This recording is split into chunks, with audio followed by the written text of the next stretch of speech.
Thanks for the heckling. It's no secret that the digitalization of media and services has created this explosion of data, and it's growing. Where broadcast used to be, where television used to be broadcast, now we're requesting shows, creating another data stream. Where we used to call to make reservations for restaurants, now we do it online, creating another data stream, and the list goes on. We're at a point of a remarkable confluence, where it's no longer just about the readers of a single publication or about the buyers of a single product. It's not even really just about the marketing data at all. We are at a point where we are always on. We live in an environment where we're always on, where consumers continually are wearing multiple peripherals, multiple mobile phones, and the streams of data just keep coming and going, creating all these different data streams. And all these data streams come together to create this picture of human behavior in a manner never before possible. But as all these data streams are coming together and coming ever more into focus, the audiences that we are attempting to reach are becoming ever more diffuse. The issue with this is that consumers are spread across dozens of devices, and where folks did just used to have one single mobile phone and one single peripheral, as we talked about before. There are a number of dozens and dozens of these devices that we have to track consumers across from. So we like to call this the rise of the multitudes, or the multitude of devices. And where these devices and everything that we're trying to do to bring into focus the various profiles of all these different consumers makes it extremely difficult, because the one thing that we're wasting more than everything, where we're able to do all this data with, and we're not able to take advantage of this data as much as we should be able to, because we're not able to process this, is that we're coming to find that the biggest waste is the consumer's time and attention.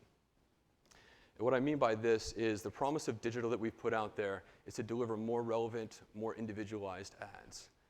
And most everybody in this room today probably realizes that we just haven't gotten there yet, based on the amount of ads that you've all seen within the last couple weeks.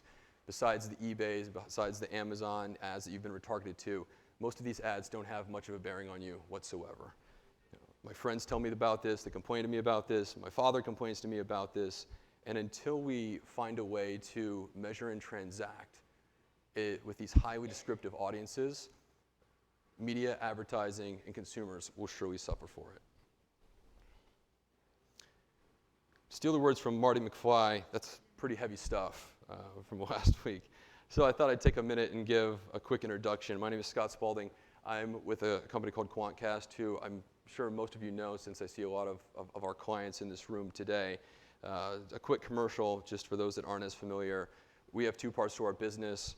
On the measure side, we offer digital audience measurement for publishers as a complimentary service. We help these publishers get a better insight into the composition of their audience, give them full, rich profiles, and with millions and millions of pages tagged across the internet. The value exchange there is by offering these insights at no cost to these publishers. They offer us insight into their audience anonymously, as well as at a macro level. So what that means is we're able to take all that information, seeing consumers on average 600 times a month, and we're able to use that to power our suite of audience targeting solutions. People ask me what we're best known for. It's generating new consumers at scale, consumers that advertisers would not have been able to find otherwise. Commercial is over. Let's get back to it. Consumers are leaving breadcrumbs throughout their digital activity.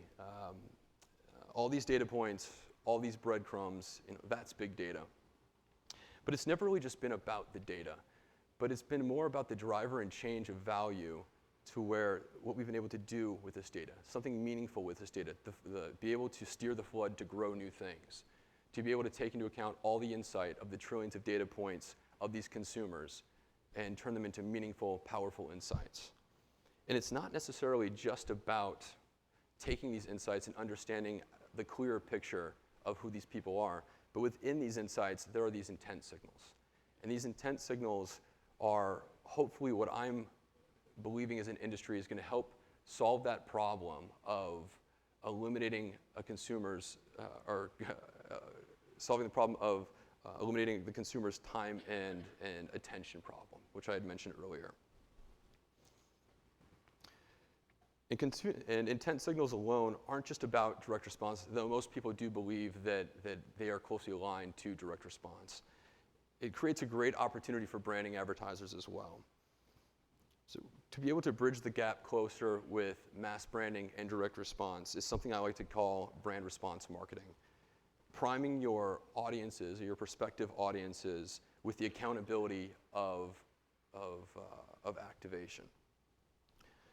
So taking these to be able to take these powerful intent signals that we're all hoping is going to be able to take us to the next level in advertising and solve that problem. One of the most powerful intent signals on the web, which everybody's very familiar with, is search, and I think we can all agree with that in digital, search is probably one of the most powerful, if not the most powerful intent signal.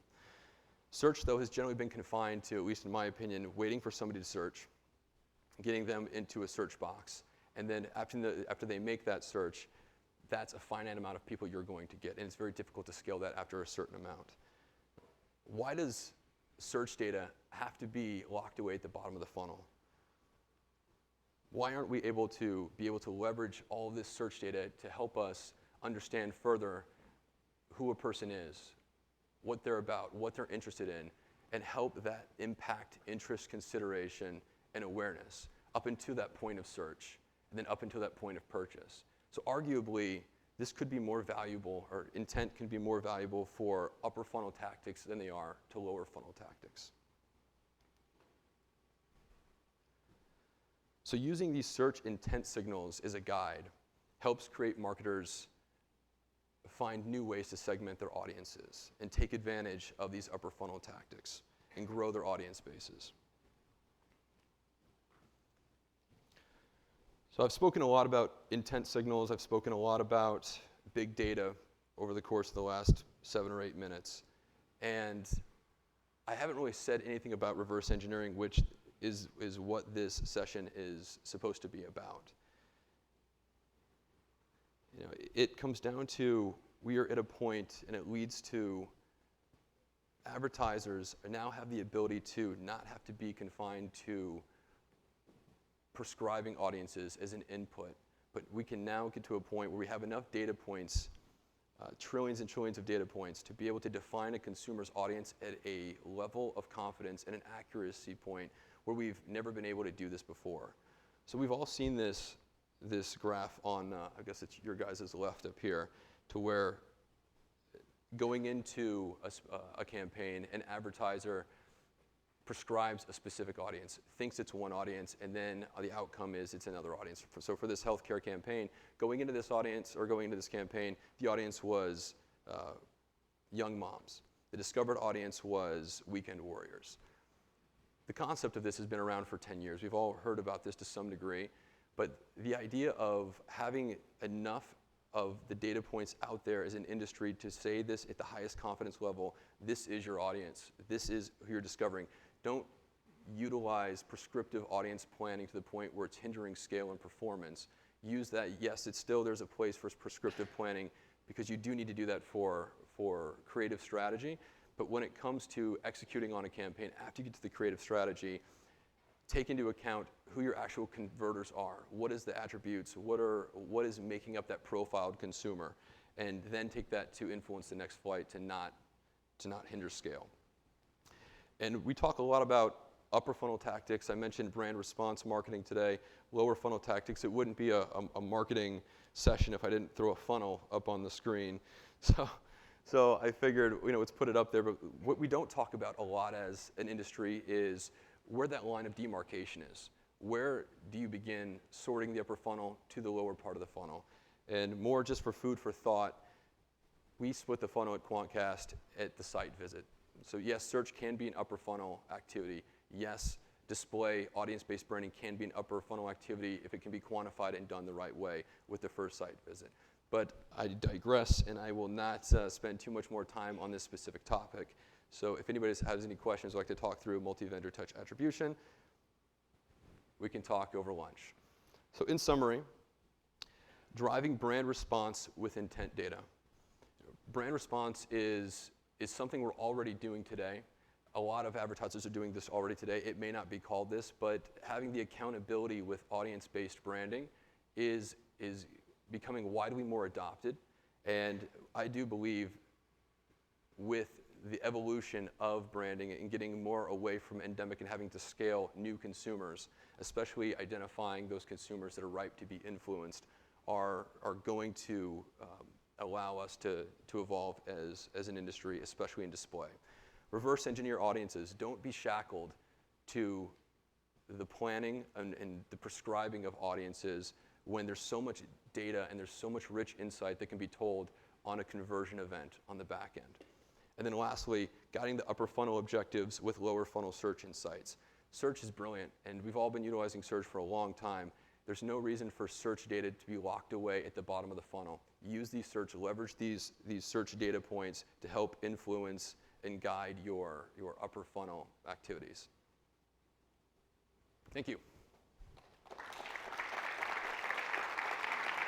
Thanks, Scott. Do we have any questions for Scott? You?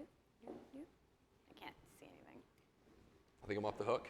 No, you have one for me. Awesome. No, hold on. Thank you. Oh, you have one for me. Ah. Right here. Okay.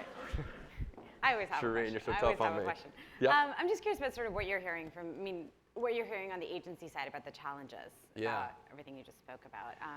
What's their sort of The point? quantification, and especially with brand response marketing, and that's not obviously a term that I've made up. I'm not that smart.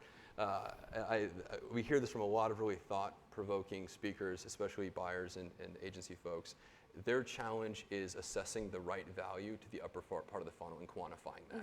So it's important to incentivize the right behavior to vendors. If you want vendors to drive new consumers at scale and to identify new consumers that they would not have found otherwise as incremental value and incremental reach, to be able to incentivize them and give them the credit they're due so they can get the renewals and they can get the increased budgets. Okay. But if they're not able to do that because the last touch is being taken by retargeting, it makes it quite difficult. Okay, cool, interesting. Well, you'll be around if people want to chat with you later? Sounds good. Awesome. I'll be here. Cool. Thanks, Scott. Cool. Thank you.